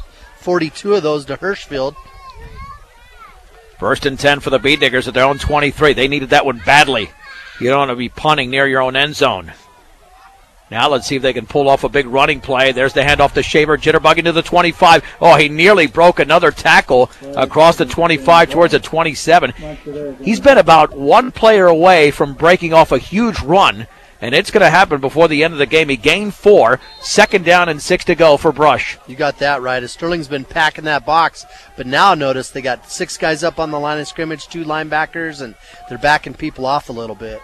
From the 27-yard line. The deep back once again is Clay Shaver. There's the pitch left to Shaver, swinging it to the outside, back towards the middle. He's got a yard to the 28-yard line. That's all he could muster, if even that. Burkholder's been all over the field. He made the play. 3rd and 5 for the Beat Diggers at their own 28-yard line. We have 5:55 to go in the third. It's Brush 13, Sterling 13. Just the fact that Brush has been completing some passes, it's got to give Coach Call some confidence, knowing that he can open up that offense a little bit more. 3rd down and 5 from the 28. You're right, that's 4 completions, 3 in the opening half by Matos Garcia, 1 in the second half. Shaver's in motion to the right. Matos Garcia will take off with the football, but there's no room. A quarterback draw, and he's stuffed at the 25. He's going to lose 4 yards. No shot there for Baby. It'll be 4th down and 9, and the Beat Diggers will have to punt. And it was a well-thought-out play, but there was nothing there. I think the option was probably to get rid of the football. Yeah, it was a good idea. But, our offensive line just didn't show up on that play. All 4 of their defensive linemen that are on the interior were right there on top of him before he ever had a chance to run. Garcilaso with a punt on 4th down and 9 with a football at the 25-yard line. Let's see if he gets another low line drive. And this one is blocked! It's partially blocked, picked up by Burkholder, and he's down at the 20-yard line. That was blocked by Jake Busmente, a senior who came through and got a piece of the football. And that was not Garcilaso's fault. That was just a heavy rush there by Busmente, and Sterling is in business with 4:50 to go in the third at the Brush 20-yard line. Oh, my goodness. They're stealing that momentum back right now. Diggers going to have to start hustling out there a little bit more and see if they can't make a big play themselves right back. Well, they just made a play on defense.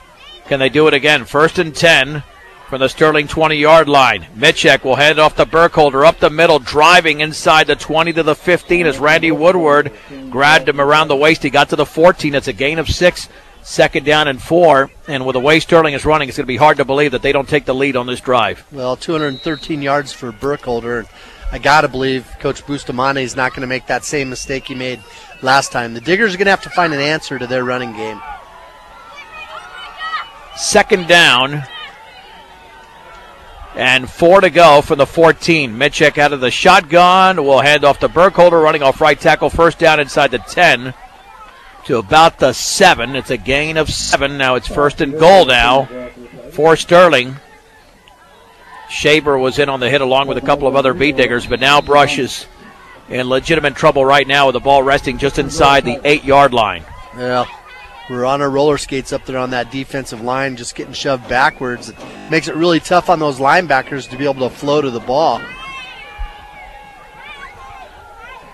1st and goal at the 8. If they hold on to the football, they should get into the end zone. Hand off to Burkholder up the middle. Touchdown. He was not touched. 8 yards away for Austin Burkholder, his 3rd touchdown of the game. And Sterling is in the lead, 19-13. Yeah, they just ran over there in between the right guard and the right tackle. And like you said, nobody touched him. Just ran straight ahead. 228 yards on 20 carries for him tonight so far. Yeah. Now the extra point to be attempted by Chavez.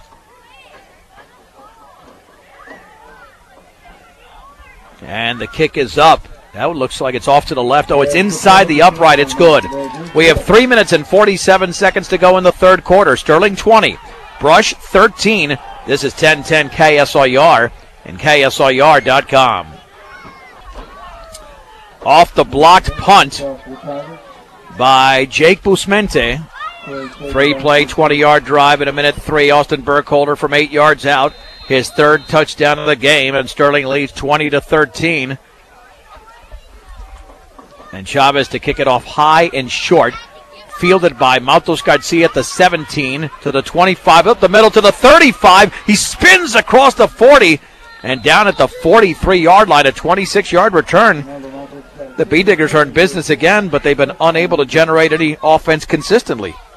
Maltos had to cover that ball up as he got to about the 35-yard line, and one of the Tigers reached out and tried to grab a hold of it and strip it. So he had to turn around and grab it with 2 hands and run backwards those last few yards. Again, I still believe that Clay Shaver is going to break a big one in this game. He's been so close on about 3 or 4 occasions. 1st and 10 for Brush at their own 42-yard line. They now trail by a touchdown. In motion to the left is Shaver, so he will not get the handoff here. It'll be Garcilaso running left to the 44-yard line as he's tripped up. And then he fumbled the ball, and it's loose along the sideline. And the Tigers are saying they have it. And the Bee Diggers down by 7 cannot turn it over. Let's see, and I think Sterling has it. They do. Sterling has got the football as Garcilaso did fumble. And about the 41-yard line of Brush. And all of a sudden, this game has really turned around in Sterling's favor here late in the 3rd.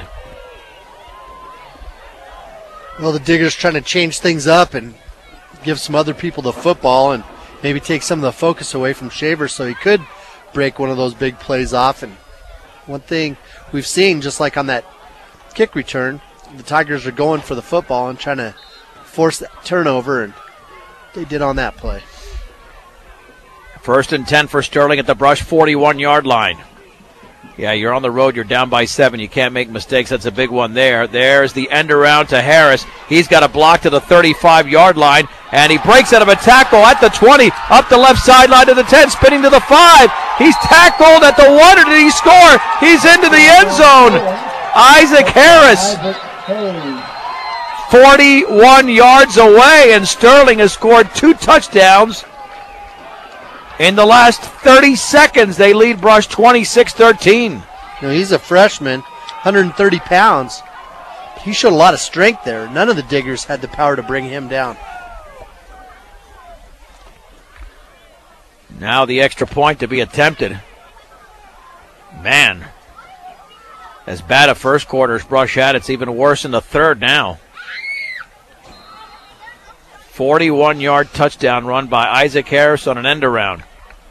And the Bee-Diggers were not out there to make the play until he was about 8 or 9 yards downfield, and then they couldn't make it there. The extra point is up, and that is good. We'll keep it right here. Brush now trails 27-13. Well, don't write these Diggers off yet. They came back in the first half. They can do it again in this half. But one of the things they've got to improve on is tackling. Holy cow, it was the same play that Austin Harris ran huge earlier in the game, but it got called back on a penalty. But we just didn't have any contain, and the corners have to come up and provide some help with containment on plays like that. Yeah, without a doubt. So the Bee-Diggers find themselves in a hole. Down by 2 touchdowns. And the game turned on the blocked punt and then a fumble. And let's face it, the blocked punt is not a turnover, but it's basically a turnover. Yeah. I mean, it just doesn't go down as a turnover. That's one of those things, if you're punting, you got to see that pressure coming, adjust your body position, make sure you don't kick it right into people. Chavez to kick off for Sterling. Need a big return here. Kick towards the sideline. That one might go out of bounds. No, it stays in bounds. Baby picks it up at the 4, running to his left to the 10, across the field towards the 15, back to the middle to the 19-yard line, and he's down. Well, an outstanding kick there by Chavez, and the Bee-Diggers are inside of their own 20-yard line with 3:10 to go in the third quarter, trailing 27-13. Sophomore Christian Rose made the tackle for Sterling. Maltos cut that back to the left and then changed his mind and was going to come back to the right. If he could have broke that tackle, he had the blockers lined up. 1st and 10 for the Bee-Diggers at the 20-yard line is the official spot. Well, now you got to go to your big gun Shaver. And you need it on this drive. If Sterling gets the ball back into the fourth quarter up by 14, that's going to be a tall order to come back twice. Baby out of the gun. Baby option left. Pressure coming. Now he sets up. Wants to throw. There's nobody open, and he's sacked. Sacked along the left side by Michael Mitchek for a loss of 3 to the 17. 2nd down and 13. Good decision not to throw the ball. Nobody was open. Yeah, the only decision would have been to throw it. Would have been to throw it out of bounds. 2nd down and 17, and Sterling is awoken here in the second half. They're quick. They got some fast guys, boy. Mitchek was able to close in on Maltos fast. 2nd down and 13 to go from their own 17. The Bee-Diggers have trips to the right. They need a big play in the worst way. The lone setback is Shaver. Baby out of the gun. Has the football. Draw play to Shaver, stutter stepping, and he's got a yard, Baby, too. Mitchek was right there, along with that big defender, Cameron Henry. At the 18, a gain of 1, 3rd down and 12 to go. And now the Bee-Diggers really have to pull one out of the hat. Yeah, it's time for a trick play. Maybe that double pass, that reverse. Inside of 2 minutes to go, third quarter. The Bee-Diggers and Tigers were tied at 13 at the break. Now Sterling leads 27-13. 2 receivers out to the right on 3rd and 12 from the 18-yard line. A passing situation for Brush. Matos Garcia roll to his right. No pressure. He's got time to throw underneath. The pass going to be intercepted. It is intercepted at about the 23-yard line, and it's picked off there by Peyton Cloberdance. And the Bee-Diggers have committed 2 turnovers here late in the third, along with a blocked punt, and Sterling has taken control of the game. Worst part is those turnovers are deep in Brush territory. That was a bad pass to throw there. Cloberdance was standing right there in the path. There was no way that ball was going to be completed. And they're playing with a short field again. Now they're at the Brush 21-yard line with 1:31 to go in the third. Out of the gun, 1st and 10 for Sterling.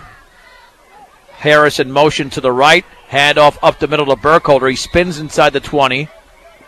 Down at about the 19, maybe the 18. Reed Hall made the tackle. It's a gain of 3, 2nd down and 7. And if you don't keep him out of the end zone here, the game is virtually over. Yeah, it's going to be tough to come back from 3 touchdowns. But Brush is changing up their defensive scheme and putting another defensive lineman down there on that line of scrimmage and see if we can't fill some gaps a little bit quicker. 2nd down and 7 for Sterling at the Brush 18-yard line. Under 1 minute to go in the third quarter. Michael Mitchek out of the gun. Burkholder to his right. Let's see if Austin gets the handoff, and he will. Running to his left, trying to break through a tackle. Reed Hall grabs it around the ankles, but he carried Hall to the 11. A gain of 7 and a 1st down. Hall was the only one there, and he just kept dragging Hall for an extra 3 to 4 yards. Yeah, Hirschfeld had a shot at him too, but Burkholder's just too strong. Those guys can't hold on to him. 1st and 10 at the 11. Mitchek will hand it off to Burkholder. The 5, touchdown. Austin Burkholder scores for the 4th time in the game, this one from 11 yards out. And Sterling now leads 33 to 13. 248 yards for Burkholder. And we've said that in the past about the Digger offense, just being like a tenderizer and just keep pounding it until things break open. And you can see the spirit getting broke on the Digger defensive side of the ball. This was such a good game by halftime, and now Chavez to attempt the extra point. It's up. It's good. We'll keep it right here. 35 seconds to go in the third. And the Tigers, who've not defeated the Bead Diggers in a long time, are looking good right now as they lead 34 to 13. And I think Sterling's showing the type of potential they have. They're a good team. They've got some size. They also have a lot of savvy. You see the kids making some plays out there that are, instinctive. They're not the kind of things that you can spend time, at a practice coaching. For instance, some of the blocking that's happening, the way the kids are breaking tackles, driving off their inside leg, trying to pick up those extra yards. And that's just a sign of some kids that have really been setting their goals high. Looking forward to the postseason for Sterling. No doubt. All right, so they'll kick it off once again, and Baby and Shaver back to receive. Chavez to kick it off. Now you want to finish strong. That's all you can do. Finish strong. Best you could hope for now, down by 3 touchdowns. There's a high short kick. Baby has it at the 13. Up the middle to the 20. Following a blocker to the 30. And then he leaps over a defender down at the 31. A return of 18 yards. And the Bead Diggers now just trying to avoid making mistakes with 28 seconds to go in the third. At the 31-yard line. And at this point, let's see if, again, Shaver can break one off, but just hasn't happened. We've only had 20 yards offense this second half. 1st and 10 for Brush at their own 31-yard line. Baby will hand it off on the counter to Peterson to the 33, and then he's driven back by a couple of defenders. Burkholder was in on the play, but Fabian Soto, who's another hoss along with Henry, able to hold Peterson to about a 2-yard gain, 2nd down and 8. And that'll be the final play of quarter number 3. Sterling outscored Brush 21-0 in the quarter. They now lead the Bead Diggers 34 to 13. This is 1010 KSIR and KSIR.com. I'm John Beltran with Dave Urich as we head to the fourth quarter in Sterling. It's all Tigers now in the second half. They lead the Bead Diggers 34 to 13. And man, 3 key plays: a block punt, a fumble recovery, and an interception, all by Sterling.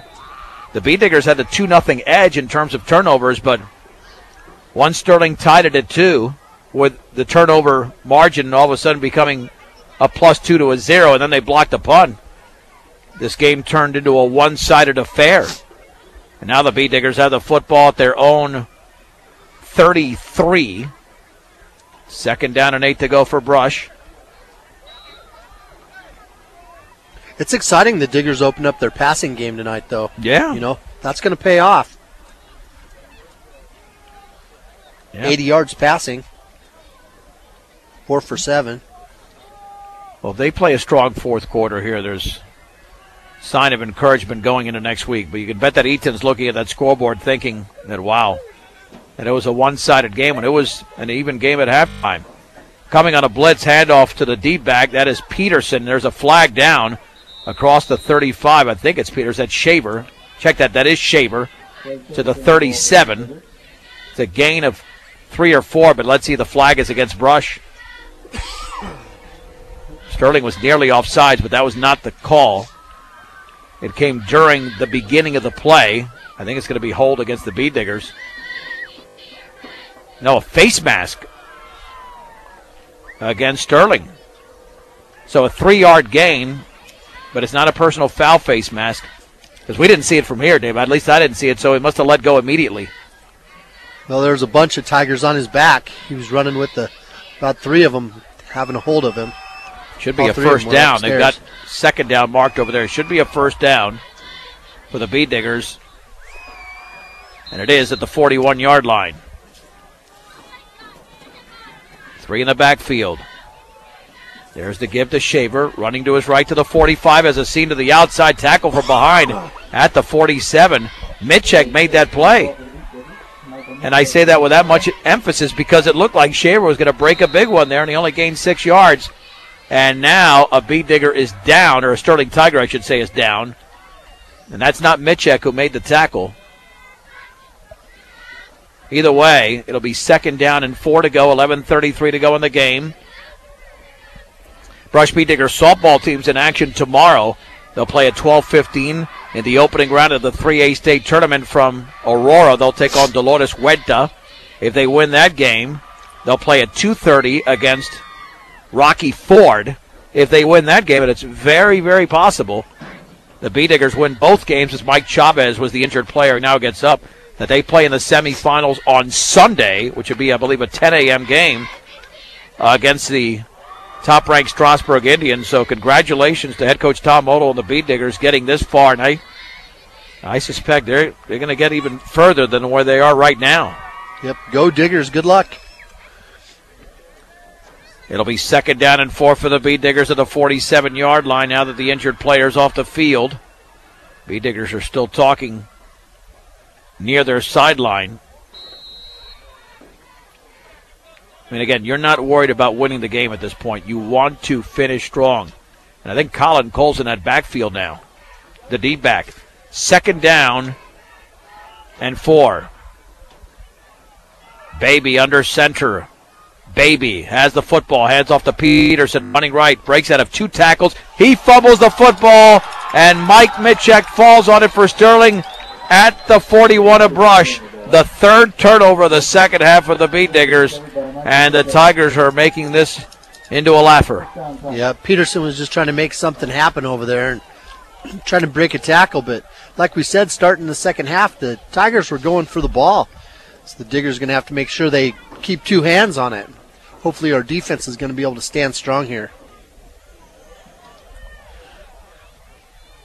You know, you look at it now and you say, well,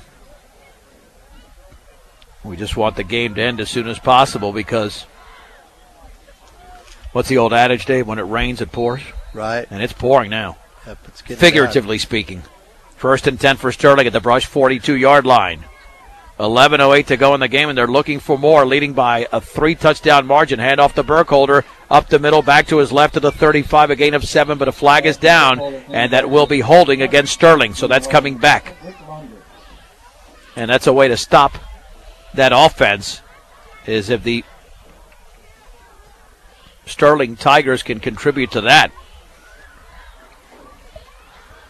Well, those are the kind of breaks we need if we stand a shot at putting some more points on the board.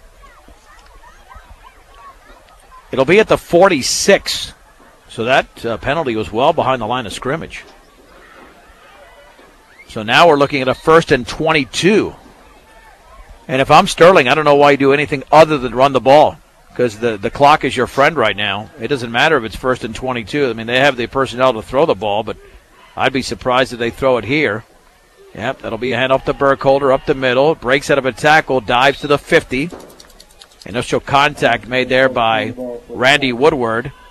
The gain is 4. It'll be 2nd down and 18 to go for Sterling, approaching the 10.5-minute mark of the fourth quarter. 250 yards for Burkholder. He's had a game, to say the least. Brush Grocery Cart. Grocery meat and fresh deli counters, Floral Pharmacy, Western Union, Public Service Payments, 24-hour gas. Brush Grocery Cart, 1302 West Edison Street in Brush. And better quality, better service, better results. It's Better Electric, the home of Sterling Trailers, your Big Tex headquarters. From midfield, out of the shotgun, Mitchek pumps, heaves it up the left side. Man is out there, complete at the 15, the 10, the 5, spinning and scoring. Touchdown, Mike Chavez, I believe. Let's see, we'll check that. Austin Chavez instead. 50-yard touchdown pass, and Sterling leads 40-13. It's a perfectly thrown ball. We had no pressure on the quarterback. He had all the time in the world, and Mitchek put the ball up in the air right down the sideline and hit him right in stride. Now the extra point. We knew Sterling's potential, but even I'm surprised by this. But then again, you know, when you make all those turnovers, I mean, even the best of teams cannot survive that. The extra point to be attempted, perfect snap. Kick is up. That's a boomer right down the middle. It's good. 9 minutes and 58 seconds to go in the game. And the Sterling Tigers are in control here at home, leading the Brush Bee Diggers 41-13 on 1010 KSIR and KSIR.com. Out of the timeout, Tyler Graber gains 5 yards to the 22. It'll be 3rd down and 1. John Beltran with Dave Urich. Inside of 7 minutes to go in the game. Sterling 41, Brush 13. The Bee Diggers have committed 3 turnovers here in the second half after playing a flawless first half with respect to turnovers. And because of that, Sterling has taken control, outscoring Brush 28-0 in the second half. 3rd and 1 from the Bee Digger 22. We've got the JBs out there for Sterling. Bodie Hume is the quarterback. Handoff on the right side is Graber trying to get around Bee Diggers, and Shaver's able to make the play short of the first down. Back at the line of scrimmage. It'll be 4th down and 1. Yeah, the Bee Diggers still have their starters out there, but I mean, it's understandable why Sterling goes with a JV. But then again, Dave, you look at the number of players Sterling has and Brush has, there's no comparison. Yep, they got it. They definitely have a lot of depth, as shown there by Graber. You know, he just about picks up that first down, and he's their second string guy. 4th and 1 from the 22. Hume, the quarterback, out of the shotgun. Man in motion to the left. The lone setback is Giovanni Shortino. Shortino has the football, running right. 1st down to the 20-yard line. He needed 1. He got 2. And the drive continues for Sterling. But this is huge for the Bee Diggers. You don't want them to score with that second unit out there. You want to hold them out of the end zone. If not, it really spells how bad of a second half it's been for Brush. Right, that really rubs some salt in the wound. 1st and 10 at the 20-yard line. And this very well could be Sterling's last possession of the game. I don't see either team stopping the clock unnecessarily. From the 20. Again, Hume is now waiting for the play clock to get to 5 seconds. There it is at 4. At 3, gets the snap off. Hands off to Shortino, breaks out of a tackle, but then B.J. Hirschfeld holds him up back at the 22-yard line. It's going to be a loss of a couple, maybe even more than that based on the spot. Let's see where the official lays down the football. At the 23, a loss of 3. 2nd down and 13. And I'll say this for the Bee Diggers, even though they're starting units out there, Dave, they're not coming on blitzes. They're playing straight-up football. They're not playing that, because we've seen that in the past, where you take an experienced defense against an inexperienced offense, they come on blitzes. That's the way players get hurt. Right, and we've been angry about that when that happened against us. And yeah, absolutely. It's nice to see the Diggers playing it straight. 2nd down and 13 for Sterling at the Brush 23. Yeah, Sterling will run 3 more plays, hopefully no more, and the Bee Diggers will get the ball back. But they might put it up here. They figure if they can't run it, they might look to put it up. Bodie Hume out of the shotgun. Again, waiting for that play clock to run down. It's at 3 seconds. At 2, gets it off. Low snap. Hand off to Graber. He's got a hole across the left side, but then it closes quickly. And then there was a fumble. The Bee Diggers recovered. Reed Hall was able to get his hand in there. I'm not sure who recovered it, but that's the 3rd turnover now by Sterling. Both teams have committed 3 turnovers. And the Bee Diggers have the ball at the 23-yard line with 4:23 to go in the game, 4:24 to go. Well, it's time to work on what we need to work on for next week. Build some momentum and play for that win. 1st and 10 at the 24. Baby out of the shotgun. As the football will hand it off right up the middle across the 25, down at the 27 or 28. And that is Clay Shaver. Gain of 3. It'll be 2nd down and 7 to go for Brush. And even with a second unit out there, well, they had some first-teamers out there for Sterling. Still tough sledding there for Clay Shaver. Well, they still have a couple of their big guys out there. Now that 325-pounder just jogged off the field, replaced him with a 230-pounder. Yeah, we'll call it 2nd and 6, a gain of 4 officially with 3:45 to go. In motion to the right is Shaver. Baby is in a shotgun. Awaits a snap, throws to his right, and it's dropped. Perfect pass to Shaver. Threw it right in between the 4 and the 7. He dropped the ball. 3rd down and 6. 4 for 9, and even though we're frustrated with that drop, it's still the best passing night we've had all year. Undoubtedly. 3rd down and 6 from the 28. The Bee Diggers will take on the Eaton Reds in Brush in the regular season finale. That'll be for 3rd place in the Patriot League. And that'll get you out of the 3-16 or 3-14, 1-16 game. Pitch to Shaver, running left back towards the middle, carrying defenders. He fumbles the ball. He's stripped, and Sterling has got it from my vantage point at the 33 of Brush. They do. So give him 5 yards for Shaver, and then Brush turns it over a 4th time, and now this game has gotten downright sloppy. Well, it's obvious. You could see the Sterling kid run in there and grab the nose of the football and just rip it out of there. I said before, the Diggers have to be smart and cover the ball up with 2 hands. They did that to Maltos to start the half when he tried to return that kick, and they never quit. Now it's at the 32 of Brush. Yeah, I'd like to see Sterling just run out the clock here. I mean, we've had 7 turnovers in the game, and 5 of those in the second half. 4 fumbles by Brush, or 3 fumbles and an interception. Bodie Hume out of the gun on 1st and 10 from the 32 with 3:29 to go.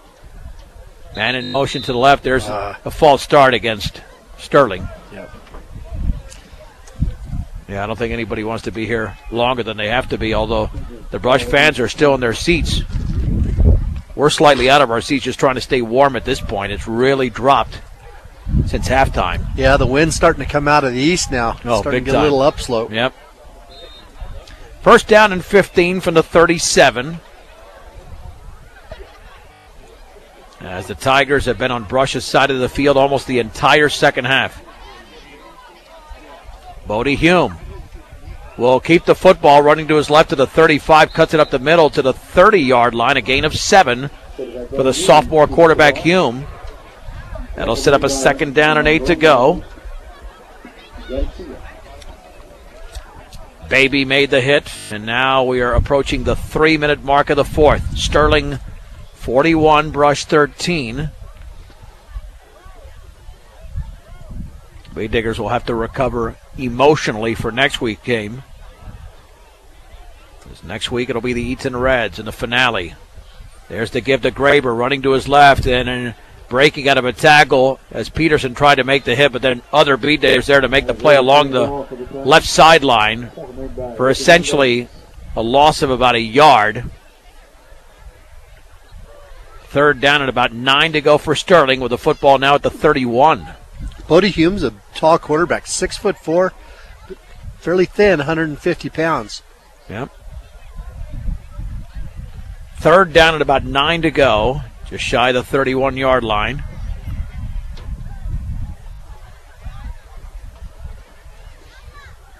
Hume in the shotgun. Low snap. There's the pitch right. Swinging it to the outside is Graber, and he's tripped up beautifully by Peterson for a loss. Back to the 37. It's a loss of 6, and Jaron Peterson getting out there using his speed to make the play. It'll be fourth down, and Bodie Hume running over towards the sideline, I would assume. Well, they can punt it. Brush would have terrible field position. They might actually go for it, even though it's a fourth down at about 15. We've got a minute 38 to go, and yeah, Jaron Peterson, who was backing up, now he's racing towards the line of scrimmage. So Sterling will go for it. 4th and 15 from the 37. Bodie Hume letting the play clock once again run down. It's at 3 seconds. The snap is low, and he's going to hand it off on the left side. That's Shortino up the middle to the 30-yard line. Then he's down at the 28. He's able to gain 9 yards. But the Bee Diggers will have it with a minute 11 to go in the game. And Brush will probably be able to run a couple of plays unless they're trying to work on something now. But at your 28-yard line with 71 seconds to go,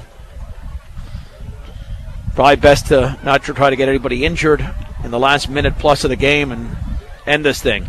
That's what I was thinking too. Maybe almost down it. You know, it's not like running the ball one more time is going to do anything. Right, you're not accomplishing anything right now. In fact, I think they've got the backup. Is that Gunnar Guzman in there? No, that's somebody else. Let's see, I got to look at my secondary roster. Bee Diggers call a timeout, brought to you by State Farm Insurance.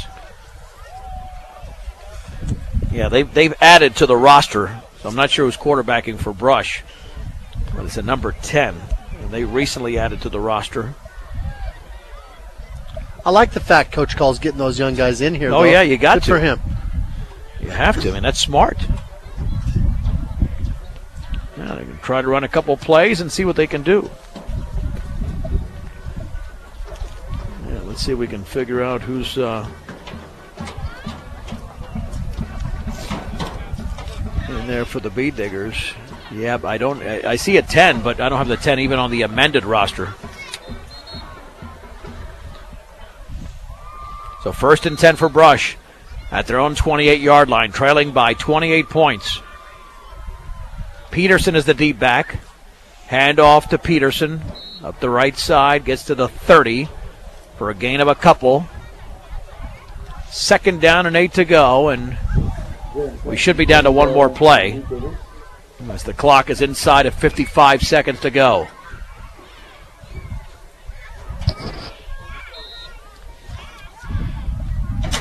Bee Diggers up to the line of scrimmage on 2nd down and 8 from the 30. There's the pitch to Peterson across the 35. He's got a 1st down to the 40. Cuts it back to the middle. Down to the 44. It's a gain of 14. Oh, no, and he fumbled again at the end. And Sterling recovered. 14 yards for Peterson. But the Bee Diggers have fumbled it again. 5 turnovers here in the second half. Well, they've obviously practiced stripping the ball. Yeah. You can definitely see him run in there and grab the nose of the football. Yep, it's just the worst 24 minutes for Brush all season. 5 turnovers and a special teams miscue have really contributed to all that. And with 34 seconds to go, Sterling can run a play. Yeah, the coaching staff is besides themselves. They haven't never seen anything like this. We haven't seen anything like this. No. I mean, Sterling is not 28 points better than Brush. It's just you turn it over this many times, and you can't even compete. Well, those aren't accidents. You know, that's intentional. The Sterling kids have practiced that. From the 45, and there's the give to Shortino. He's going to lose about 10 yards. Ran to his right, then he was tackled, and that'll be the game. The Sterling Tigers have defeated the Brush Bee Diggers by a score of 41-13. as they're still on the field. I don't think they're going to run another play, but Sterling's actually huddling like they're going to run another play. But that'll be it. Sterling 41, Brush 13. We'll wrap it up after this on 1010 KSIR and KSIR.com. Bee Digger post-game show is brought to you by Mr. D's Ace Home Center with 3 locations to serve you better. Sterling, Brush, and Fort Morgan, your headquarters for all your home, farm, and ranch supplies. From plumbing to feed, Mr. D's Ace Home Center. John Beltran with Dave Urich. Sterling defeats Brush 41-13. Sterling took the early lead, scoring 2 touchdowns on their opening drives. 21 yards from Austin Burkholder, 7 plays, 77 yards, and 2:59. It was 7-0. Then he scored from 30 yards out on the 10th play of an 88-yard drive over 5 minutes and 13 seconds. PAT was no good. It was 13-0.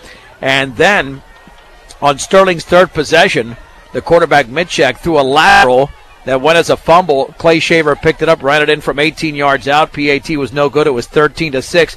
Right before halftime, the Bee Diggers culminated a 45-yard drive, 3 plays, in just about 30 seconds with Shaver's 5-yard run, and they were deadlocked at 13 at the break. But then a blocked punt in the third quarter by Jake Busmente got things going for Sterling. They got the ball at the 20-yard line of Brush with 4:50 to go in the third. Burkholder scored from 8 yards out. It was 20-13. The Bee Diggers fumbled. 2 plays later, Isaac Harris scored from 41 yards out, making it 27-13. 3 plays later, Baby Matos Garcia threw an interception. Burkholder scored again his 4th touchdown of the game. It came from 11 yards out. It was 34-13. 4 plays later, the Bee Diggers fumbled again, and Austin Chavez caught a 50-yard pass. And that was it, 41-13 the score. And Sterling put up huge numbers offensively, Dave. Absolutely. 500 yards unofficially on offense, 130 of those in the air. Mitchek went ahead and threw the ball 10 times. He completed 6 of those. His number 1 receiver was Chavez, number 1. He had 4 receptions for 44 yards. Korjanik had 2 for 28. And then also another 50-yard reception by the other Chavez boy. Mitchek ended up with 34 yards rushing, but the guy of the game for them was Burkholder. He carried the ball 24 times for 252 yards, and Brush just couldn't stop him. Bee Digger Player of the Game is brought to you by Cargill Beef, committed to feeding the world in a responsible way by reducing environmental impact and improving products and processes. Learn about Cargill's story of commitment at Cargill.com, and there's no doubt, even though quite a few Bee Diggers gave the effort, that there's one Bee Digger scored both touchdowns as the player of the game. That's you have to go with Shaver again. We've given him that award several times this year, but again today, he had heads-up play on defense that scores a touchdown and then comes up with another big run later on. So he's our guy. He had 64 yards rushing on 18 carries. Maltos had 9 yards on 7 carries. Peterson had 20 yards on 5 carries. Hirschfield had 16 yards on 3 carries. And that was just about all the offense we had. Maltos Garcia did complete 4 passes, though, which is a huge shining star, something we haven't been able to do, and it's something that we can build on for next week. Sterling improved to 4-0 in the Patriot League, 7-1 overall. They'll play in Kersey next Friday night at 7 o'clock for the Patriot League title.